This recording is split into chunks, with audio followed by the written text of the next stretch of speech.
Welcome to Catalytic Curiosity. I am your host, Jaymes with a Y O'Farron with Catalytic Conversations. I serve remote professionals and hybrid organizations with coaching, consulting, and training to help them reconcile humanity and technology, leading to healthier, digitally integrated lives and teams. On this podcast, I am embarking on a journey of discovery to unearth the roots of digital mastery and maturity beyond mere adulting.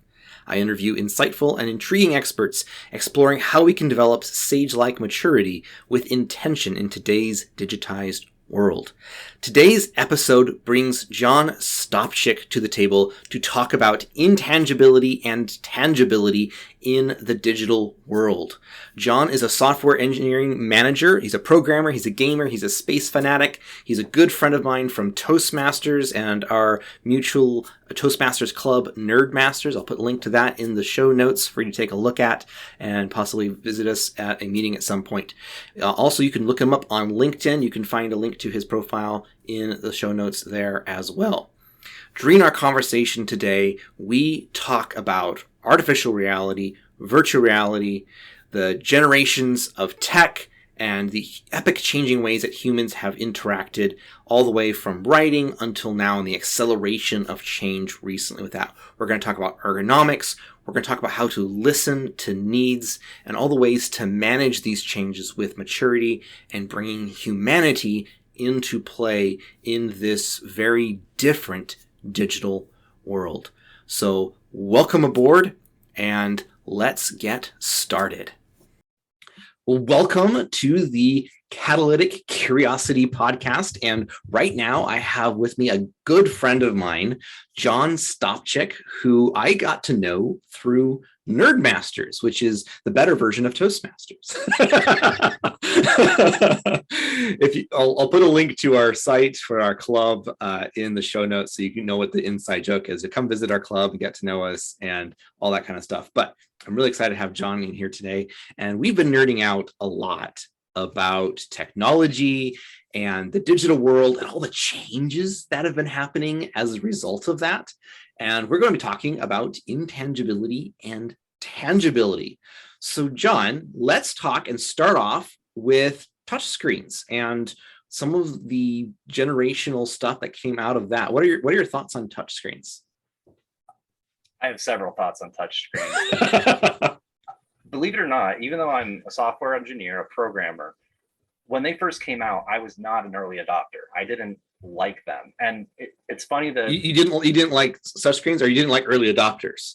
I find myself usually an early adopter, but no, I didn't really care for touchscreens. I found them overly engaging at first. The iPod. Interesting way of putting it. Well, the iPod had come out. To me, the idea was overwhelming. And on top of that, I started as a web developer. I liked building web pages for computers. And so I had a little bit of resistance. And another thing that irked me was there was this lack of feedback when you use the touchscreen. You tap it, yes, but there's not where the touchscreens were back then. When you tap the screen, you didn't feel any feedback. You didn't get the vibration your phone has now. Mm-hmm. It's really funny that you and I are talking about this, because in hindsight, that lack of feedback, that lack of, to take your terminology, a lack of tangibility when you tap the screen, it really drove me insane. Drove me insane, maybe a little bit of an exaggeration, but we're nerds, we get it. Yeah, it was frustrating. And eventually, I couldn't avoid it. One of our clients at my old job, I'd work with cruise companies, and they wanted to make a digital magazine. This iPad had eventually come out, and people were buying it everywhere. So suddenly you had the iPhone, the iPad, and it was unavoidable. So I eventually started to learn about programming it and how they work. And in more recent years, because these devices are the same technology we use for virtual reality, I've sort of fallen in love with a lot of that. As a little spoiler, I see that as the next step of a lot of these simple devices, these cell phones. There are means to tap into a deeper world, and it's the same problem all over again. There's all these little quirks that still need to be adapted. Yeah, and I think that plays to this whole topic broader as well. Absolutely, absolutely. And the resistance, though, to this new way of interacting is really kind of fundamental to us, because this is how we're relating to our world. And we, as humans, like to have patterns and work through systems that we're familiar with. And we interact with things. We figure out all these nuanced ways of communicating and interacting. And then when that changes, it's hard to adapt. It's really hard to reconnect, in a sense, when that happens. And we've been having that happen a lot more lately. So we were talking about history and how this isn't the first time we've had this kind of barrier that's reintroduced. So, I mean, I remember reading about back when there's records. I'm not sure how historically accurate is, whether it's apocryphal or not, but of really early, when writing was first invented, when that was the new technology, and there was resistance by the dynastic rulers, like whether it was the pharaohs or whoever it was, were saying, this is going to retard people's ability to remember things. Mm-hmm. Just like nowadays, using calculators, like you need to learn to do math in your head, because you're not going to carry a calculator with you everywhere, which of course we do now. But there's this fear of this new externalization of something that had been more human, or more obviously human, possibly. And I think I've also heard, with the advent of the printing press, there were some people in the aristocracy. Now, again, I don't know the exact details of this, but I've heard that individuals, the rulers, the ruling class, the nobles, didn't want peasants to have access to all the information of the world. It was a revolutionary thing. It transformed everything. Yes. The way we interact with the written word fundamentally changed at that point. And it's funny, because the same pullback response, the same pull from individuals has played, like you said, throughout history. With the record player moving to the radio, with the radio moving to television, there are still people who are indignant about TV. There are people who are alive today who remember a time before TV. Well, maybe still alive today, who remember a time before television. Well, I grew up without a television completely. Right? We just didn't have a television. We watched movies on our computer screen now and then, but it was very selected, and we didn't really listen to the radio, didn't listen to newspaper. We were a very sheltered homeschooled type family. But we listened to a lot of music. Well, music was kind of our main medium that we chose to operate with. But all of the television and all of the changes through that, I just completely missed all of it. It was interesting, culturally speaking. And now with computers, with the internet, we're all connected. I mean, in a lot of ways, this is basically the next evolutionary step. Us talking here on the computer visually. It's interactive TV to some extent, and there are still people who are super resistant to computers. People in my high school I went to high school with, I would have conversations with them, and they'd say, I don't see why we need these computers. What do they do? And now we all count them. It's hard to figure out, what do they not do. Exactly. And now, there's the overlap is everywhere with these devices. You said something there that I thought was really interesting, is that these are like interactable TVs. And there's like this spectrum of technology making the world more interactable. Absolutely. And there's this perception nowadays of the digital world as being less intangible. It's very true. I mean, it's something that's a big, huge struggle for connection, because most of our human history, we've established culture and community connection through physical touch, handshakes, through eating together, and all these swaths of senses, like, 2/3 of our senses that we use to communicate with aren't available for interaction with right now, with what we're doing right here, right? Exactly. And yet, so it's like, in a sense, technology has like removed whole swaths of tangibility and interaction, and yet it's at the same time increasing interaction at the same time. So there's this interesting contrast or conflict, in a sense. Well, I also think it's a challenge to be met. It's that as we become disconnected through this technology, we find ways to reconnect. Yes. I glossed on the fact that I'm really interested in virtual reality.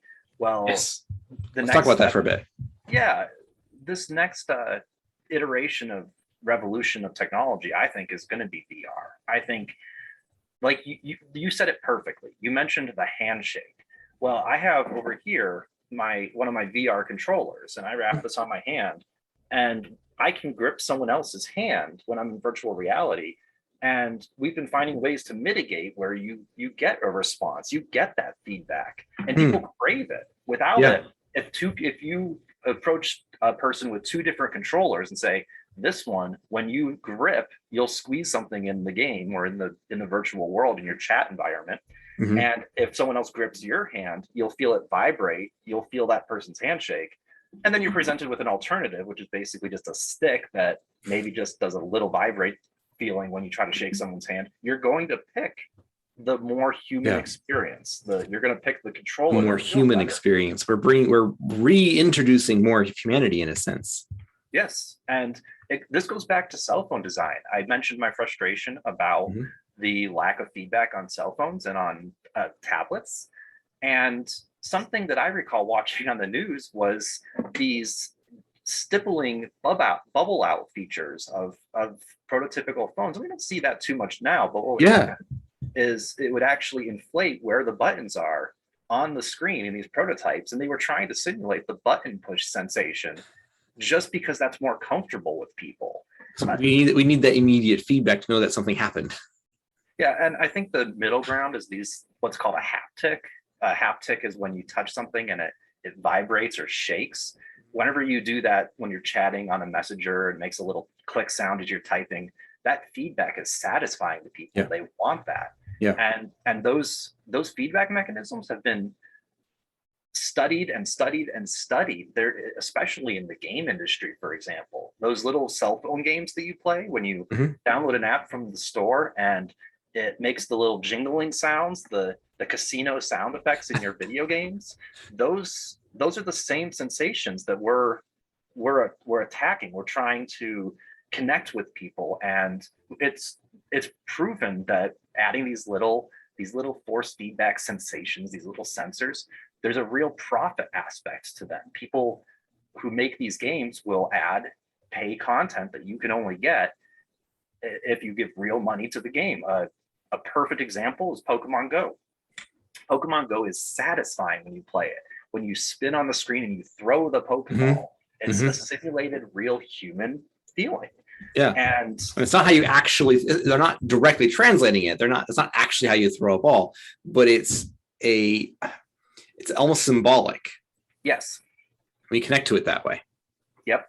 And it creates these expected feelings in apps. So now, Pokemon has been revolutionary because it's gotten people out into nature, scanning things with the game, catching animals in the virtual environment. And again, that takes us back to VR. These little mechanisms are already translating into virtual reality, into these next levels of experience. And as we progress forward, future generations, to them, it's going to be as fundamental as us. Clicking a save button is fundamental to us. The save button that's labeled with a floppy disk. Exactly. That don't exist anymore. and there are children who don't even know that was a real thing, this little disk. And meanwhile, we look at it and we think, 3.5 or 3.25 floppy disk. That's something we grew up with. Right. And that disconnect is constant. That disconnect is actually how you drive that development. If it's intuitive to someone who's never seen what the real thing is based on, then you've done it right when you've created that interface, that element. And this is something near and dear to me, is design. Ergonomics, yes. Exactly. Talk a bit about ergonomics and what the value there is and how important that is to you and how it relates to us, and in particular in connection with game design driving ergonomics innovation. Well, I think game design and also industry. In games, it's the easiest way to get people to give feedback. Let's take a step back. Ergonomics, the human interaction, the human feeling and experience of using a device. You want it to feel fundamental when you do something on a device. Right. With games like Pokemon Go, they've really taken it steps forward, as I mentioned. In the industries, in in the professional industries, they tend to be a little bit slower to adopt those things. I think games really push the envelope. And I can think of a really great simple example. 3 years ago, I was at a developer conference at a geotechnical software conference. I'm not going to name the company, but they do ground mapping and ground analysis tools. Okay. It's really cool stuff. So, for example, like sonar and surveying type stuff? Surveying, yes. Okay. Geographic information. Okay. A great example of a tool I saw demoed there was on a cell phone, you could download their app, hold it up over an area of the world, and tell it where you are with your coordinates, and it would show the pipes underground. Now, as you moved Super around, helpful. it is. It's very helpful, but it was also a janky piece of software. It was still prototyped. It was still in development. And you could tell because as you moved your phone, it would skip and stutter, which is really jarring on a phone. But let's take that another step further. In modern day gaming with virtual reality, when that sort of thing happens, you have that up on your face, that kind of thing will make people sick. Yeah. Literally motion sick. Yeah. And having to compensate for that sort of thing that's at the core of this whole ergonomics. Another piece of software at the same conference would let you put on a headset and look at an entire environment and fly around it. And I think this was on an old Gear VR, Samsung's old virtual reality product. And it was cool. But again, when you floated around, the camera access was a little flighty, for lack of better words. It didn't make me feel motion sick. I've only gotten motion sick from VR once. Okay. But the experience. From what I've heard, you're fortunate. I was very lucky. I've been very lucky, generally speaking. Particularly with how much you work with VR. Yes, exactly. I'm in almost every day. And using that software at that conference, when you moved around, it didn't feel right. Now in modern VR games, and I've heard, correct me if I'm wrong, but part of that is a part of it was the lag, wasn't it? Where you would move and it wouldn't move exactly in sync with you. And there'd be this kind of weird disorientation or be out of sync. And that's what really threw people off. And which goes back to the issue with, in a larger sense, the buttons on the initial touch screens not providing you feedback that what you're doing is actually having an effect. Yep. I'm wondering if that's one of the big things of that tangibility. There's an immediate feedback and connection that we have to have with it in order for it to really click with us. Absolutely. Unintended. Well, and the technology has to catch up to some extent. What you're talking about is a limitation of the hardware. Right. There's only so much it can do. Exactly. And something more subtle, but on the same note, is frame rate. We watch. Yes. If you watch old television, it's at about 30 frames a second, maybe 24, depending on where you are in the world. But that's pretty much on the edge of where we start to see or will feel discomfort when we're watching something. Again, with the gamers, especially people who do first-person shooters, they very often insist on at least 60 frames a second, and in some cases running at 120 hertz. Now, we have TVs now that produce these things, which are amazing. I have one upstairs that you watch it at 120 hertz or 120 refreshes of the screen, and everything moves buttery smooth across the screen. And you don't think about it until you actually use it. And I never even really cared. That never really bugs me. But a lot of my friends who were getting into virtual reality said, until it's 4K, until it's 120 hertz, I can't do it or I'll get sick. That to me was mind-blowing because it's not just the lag and the disconnecting from the equipment, but just the nature of how quickly the screen flickering is on your face. Yeah. That's a really nuanced thing you can't figure out till later. I was just watching the trailer or the trailers for Unreal Engine 5, right? And the real-time rendering of photorealistic 3D sets.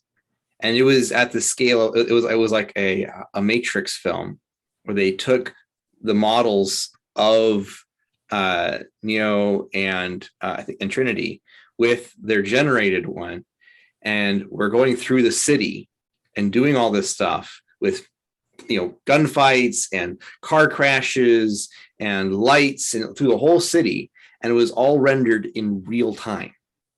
Oh my goodness. Yeah. It was photorealistic. It's not just a recording, but it's actually the 3D activity is interactive with the physics engines, and the lighting was dynamic and interact with everything. The destruction was dynamic, interact with everything.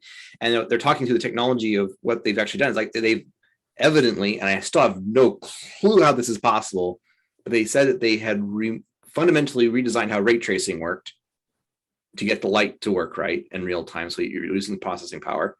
And then they reduced the dependence. Basically, they allowed for infinite polygons. Oh, okay. So that because how the more polygons you have in a scene, the more stress it's going to put on your computer, right? Yes. So that doesn't apply anymore. I'm like, okay, by what magic was there? Right? How do you have such a limitation? Absolutely. But it was like, this is the first time they've ever actually rendered chain link fence instead of just a picture. Because they actually have the whole thing. Like they have millions of entities with millions of polygons, with millions of resources on this whole thing, and doing it in photorealistic thing. Like this is like the next gen thing. I'm thinking, I was watching this, I was thinking back to our conversations in preparation for this talk, like VR. This is what we need to do this. Well, and you bring up chain link fences. Anyone who's ever gamed, they see it. You'll see it just. There's translucency. There's always little factors you got to consider when rendering that stuff. And otherwise, you end up. It's always messy. Flat screen. Yeah, there's always something off. And it's funny you mentioned that, because one of my favorite parts of jumping in VR last year during all of us being in lockdown, I was playing this one game where I was completely stunned, because as I walked around a room, I had a light, and as I shone that light across the different parts of the room, I ran my hand across a fence. And it's funny you mentioned that specifically, because as I moved my hand around, the shadow of the fence would move all over the place. Oh, wow. And that interaction for me, I had to just stop and just play around with it for a few minutes, because again, if you've ever been a gamer, and you've seen these fences in games, it's that level of interaction and detail is mind blowing. We didn't have that for the longest time. And now that we do, it feels more natural. And now when I go back into that same game, I can see creatures jumping across the shadows, and that interaction actually provides to the experience of being immersive, of you not realizing you're in a virtual world. And that's the ultimate goal, is to make it so when someone's using a device, they're not thinking about the device, they're thinking about their objective on the device. Right.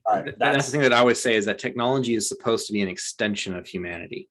Right. It's not supposed to be antagonistic to it. It's supposed to be extend and multiply what we already are in that sense. And to bring it full circle, you mentioned how with technology, we often lose a couple of senses in the process. Well, as technology advances, the ultimate goal is to give us, not just to bring them back in, but give us new senses.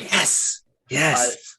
The idea of when I'm in a virtual environment and I'm able to shake someone's hand. Okay, now that I can shake someone's hand, if I'm in a game, can I have a superpower and throw things at them with the superpower? Right. I can't do that I could throw things at people in the real world, although I might get in trouble. Right.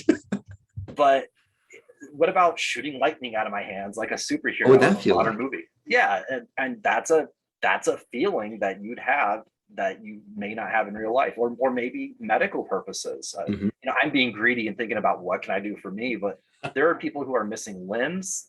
There's therapeutic options for all of this stuff. I believe there's a term for when someone's missing a limb and they can still phantom limb syndrome. Phantom limbs, yes. And I feel like there's probably therapeutic techniques in virtual reality to help people with that. Yeah, absolutely. And that's bringing back a sense that they had lost. Yes. And then I remember I shared a story that I had read a long time ago before about, I mentioned adding new senses, and it brought this back to mind. But there was a gal who, don't try this at home, kids, against her doctor's strenuous advice, sliced open her fingertips and inserted piezoelectric slips of metal into her fingertips, right? Piezoelectric meaning that it generates electricity under certain kinds of stress. So this particular type of metal, I can't remember which one it is, generates an electric field in the presence of a magnetic field, right? Current in presence of a field, sorry. And so whenever she moved her hands in the presence of an electromagnetic field, it would send like electrical current, which her body then parsed and interpreted like, ooh, new hardware installation, and then like invented the firmware, installed it in her head, basically. Naturally, it says, this is a new sense. Who'd have thunk it? And just ran with it. And she could feel the contours of electromagnetic fields. She could tell where electronic devices were on or off. She was like a human stud finder. She could just like move her hand on the walls and know where the wires were. She could feel all of this, right? Right. There was one point, one of them eventually got infected because she was experiencing something else, I think, and she had to take them out. But she felt like she had lost another sense. It wasn't that she had just extended her touch; she had added a new sense. Right. Right. And so, doing these kinds of things using technology, this is something that is within the realm of potential. Like our brains can adapt so well to so many things. It's insane. Well, and I know a lot of people go to these creepy sci-fi dystopian things when they think about this stuff. I know Elon Musk actually wants to be able to connect to people's heads. Yes. And it's, everybody goes, oh no, I'll never be able to get away from the ads. Right. And it sounds creepy, but what you just talked about, this ability, I'm sitting here, I'm trying to fix the wiring in my house right now. And I'm just thinking, oh my gosh, that would be so useful at such a practical level. Yes. So it doesn't have to always be this scary thing. Just think about these like very contact lenses that let you see infrared, so you can immediately see which burners in your stove are too hot, or, so you don't burn yourself. Optimize the heating in your house. Right.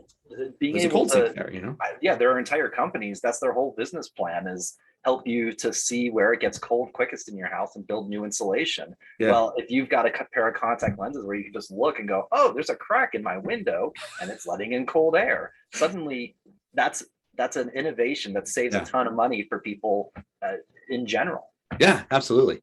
I think that's the coolest stuff. These things are coming faster and faster. These kinds of fundamental ways we interact, like on the most basic levels of what we think of as being human, as the senses that we use to interact with the world, right? And they're changing faster and faster. And so we've had, we mentioned writing, we mentioned the printing press, separated by thousands of years, right? And then we've gone through successive revolutions of innovation. And this, even possibly more so than the change of each revolution, the fact that they're happening so fast is itself transformative in our society and is a challenge that we have to face and address. Because of these quantum leaps that are conceptual technological leaps that we have to grapple with each one. But then how do we grapple with all of them at once is yet another challenge. Absolutely. I think that's why we keep coming back to gaming in part, is because it's an easy way to adapt to these new ideas and to test them. A bad game isn't going to hurt anybody. Right. But it will get a bad review, and then the next developer, the next game maker will take that information and run with it. And you don't have to worry about, maybe aside from people getting occasionally sick in virtual reality, you don't have to worry about that. So I think that's why it's why we keep coming back to gaming too. Games are such a fundamental part of human culture and always have been for so long. And I think there's something that the rise of the gaming culture, I think, is directly tied to a lot of this loss of sense in many ways, because like food is the other huge way that cultures have been defined for millennia. The way we connect to each other authentically is through eating together. And has been. This is how religion is defined. This is how nations are defined by their cuisines and all. I can go to a whole nother thing on just how important food is in the context of relation and connection. But we can't really eat together anymore the same way. Right? Yeah. You can kind of. People are trying different ways. We have our happy hours on Zoom right now. Right. It's not quite the same. You can't smell their food. You can't. Exactly. Yeah. These senses are not engaging, right?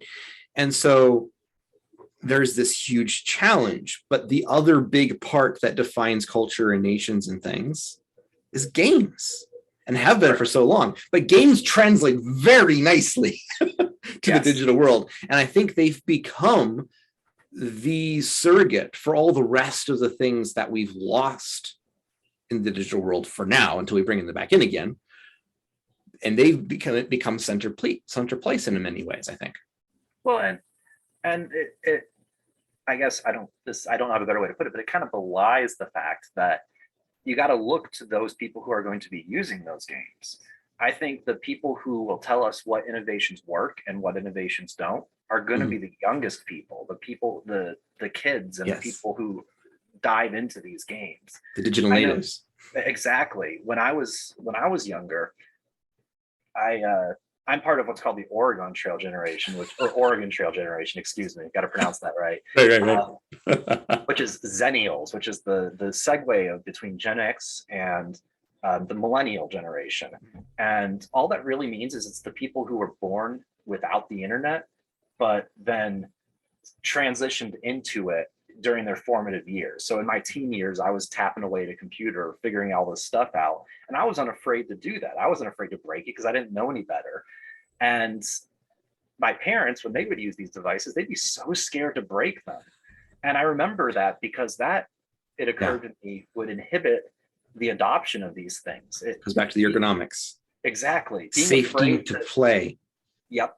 And I think providing that safe environment is how we adopt these new technologies and how we find what works and what doesn't.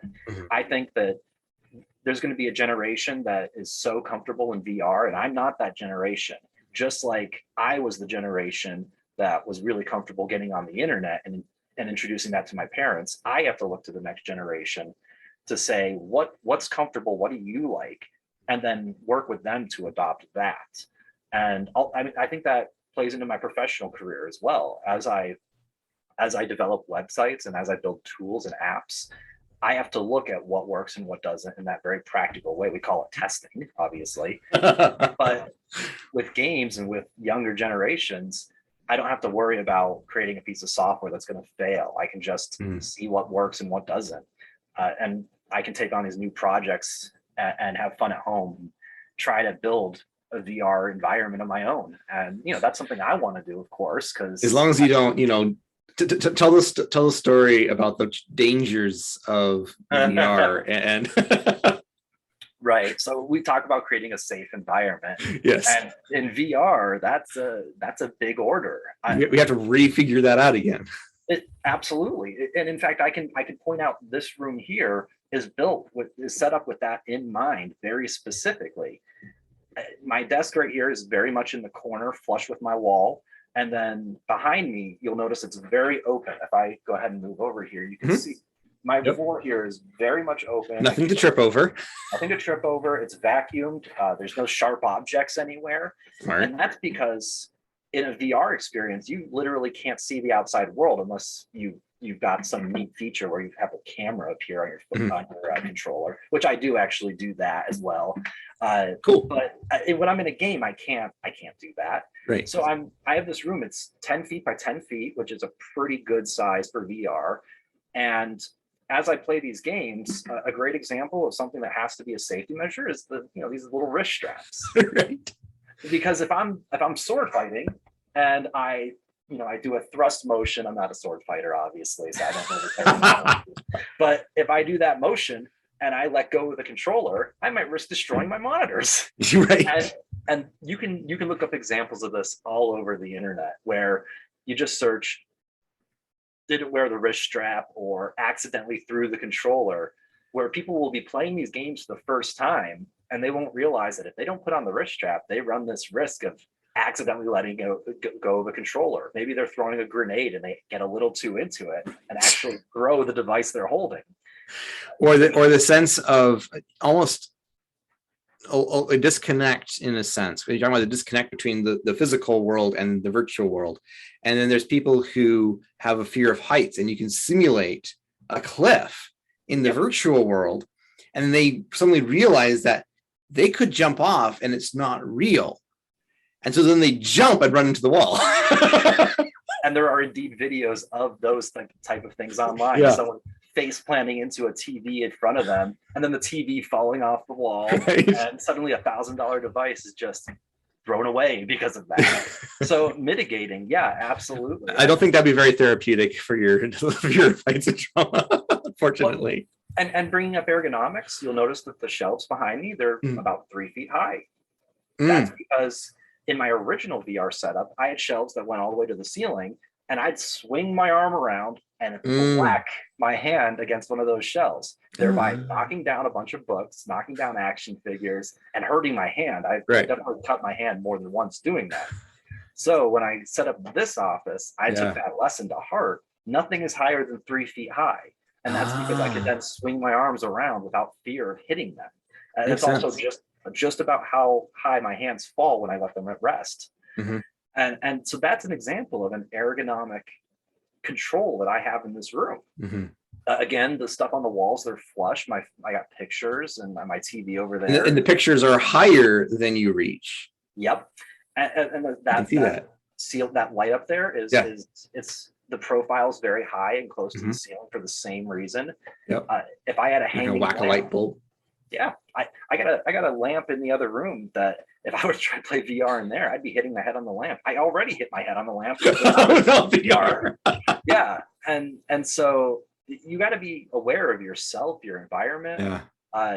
Those are limitations that we're still dealing with right now. Some games you just play them seated so that you don't have to run around the room and have to deal with that. Right. Different developers are going to come up with different solutions. And my personal favorite right now is I have an outline of my entire room when I'm in game. If I go into VR and I'm in game, I get little green outlines of everything in this room. Even photos on the wall, I can see the photos, my pictures on the wall when I'm in VR as like a semi-translucent layer behind it. Which is kind of like a reversal, going back again to the touch screens, where in the touch screen, you have something physical and you're trying to simulate the virtual in the physical. And in this one, it's the reverse. You have the virtual and you're trying to simulate the real, the physical in the virtual and bringing it over from the other side, which is a fascinating reversal.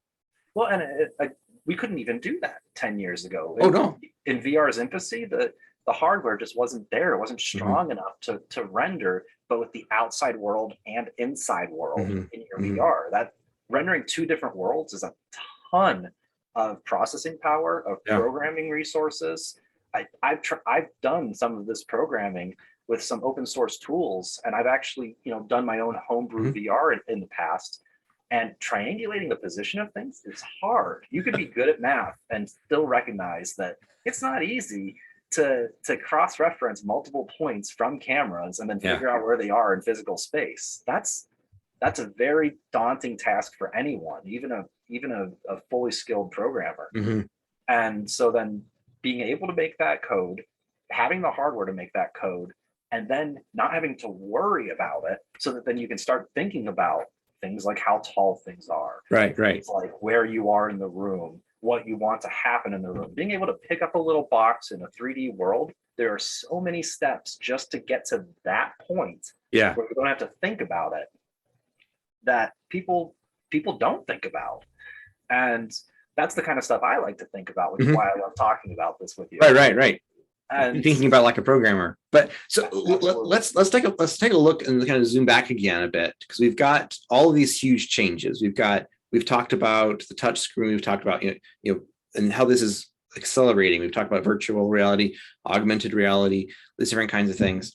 But how do we relate to them? We've talked about safety, opportunities to play, and how games can help serve this and drive this and provide opportunities to innovate, and not just innovate in the technology, but innovate in ourselves, I think, is another thing to explore here. How do we develop the maturity, which is kind of part of the theme of this podcast?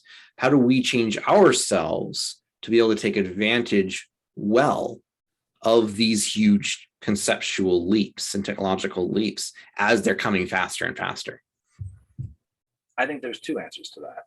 One I glossed on earlier, which is looking at the next generation and what they're interested in, the things that they most comfortably use, not just games, but tools, will be the things that we want to use, the things that we're most comfortable with. Let me take it a step back, less conceptual. Let's talk about a very literal example.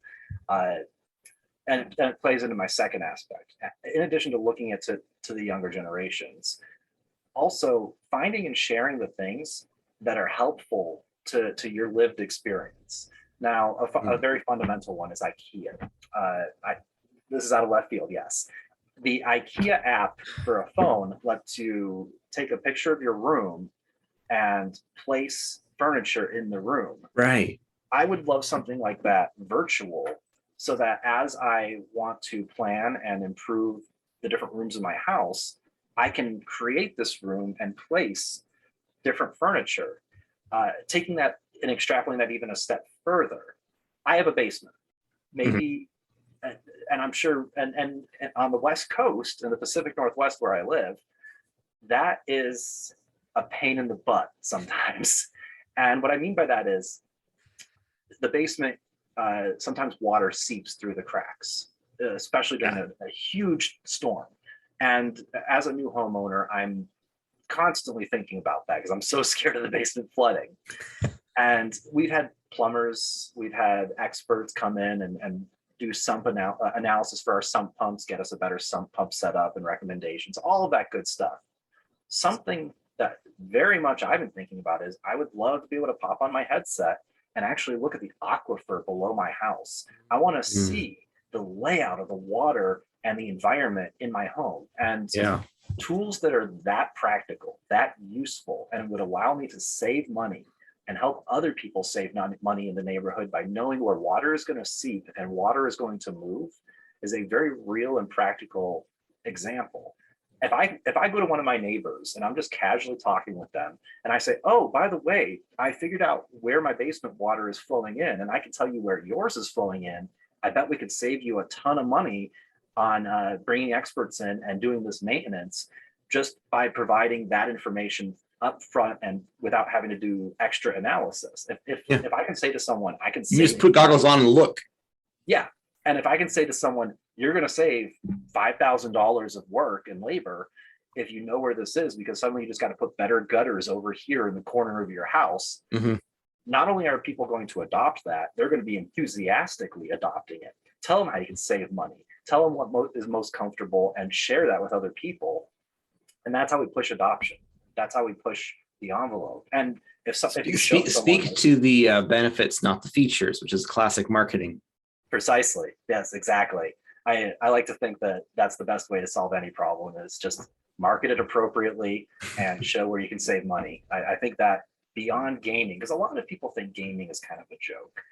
And I hate saying it because, yes, I don't like saying that, but it's true. And that's because the only benefit of gaming for a lot of people is just the pleasure of gaming, which recreation. I think time enjoyed is not time wasted in that sense. Agreed, absolutely. Waste. But you can turn it around and tell those same people, and I've had this experience in real life many times over as a programmer, I'll turn around and say, yeah, but what about this $5,000 I can save you?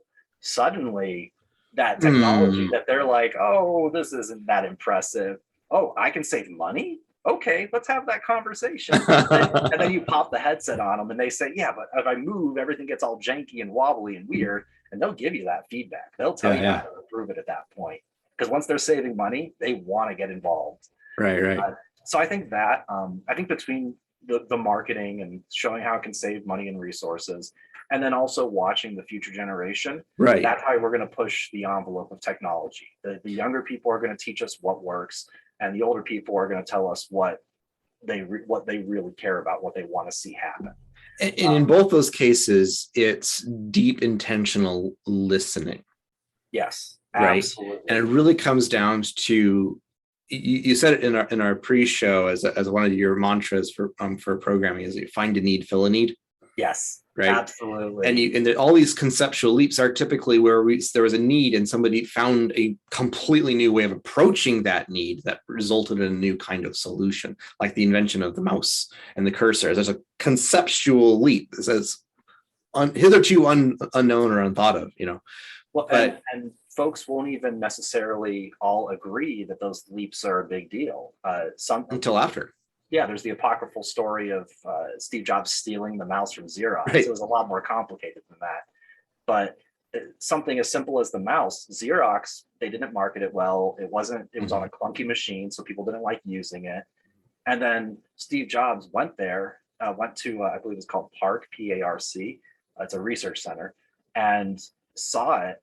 And he was literally jumping up and down saying, why aren't you using this? Why aren't you marketing it? He saw the potential. Yeah. And so that opportunity was lost for Xerox, and Apple owned the computer market for the longest time. And now we have when you think of a mobile device, some people, if they don't know the difference between them, will just go, oh, you mean my iPod or my iPhone? Right. And to the point where an Android device will get referred to as an iPhone by certain people who don't know any better. Right. So obviously Apple has made some really smart decisions about adopting things, and being able to get in front of that and recognize it. And like you said, to listen and to be mindful of what you're working with and who you're working with. Yeah.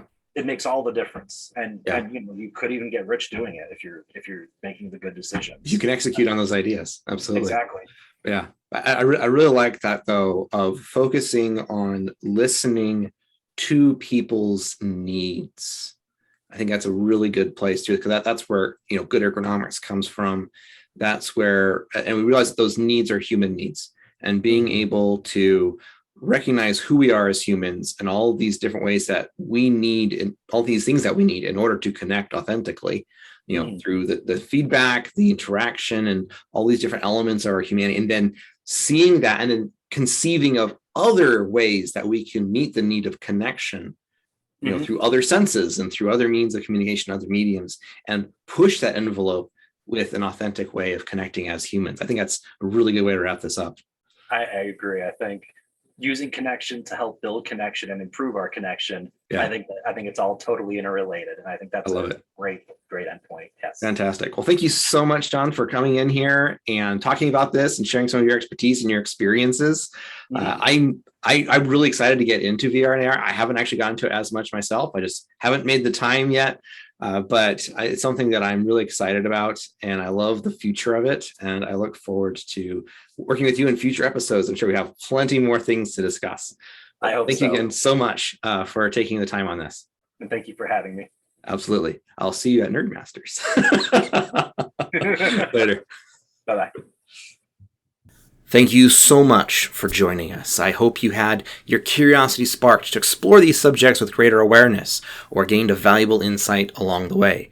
Take a look at the show notes for links to Jon's LinkedIn and to Nerdmasters, where we met up and taught it a bit. Leave reviews wherever you can, and make sure to join the conversation on my Discord server. Again, links in the show notes. Community is the catalyst that drives lasting transformation, after all. I'll see you in the next episode of Catalytic Curiosity.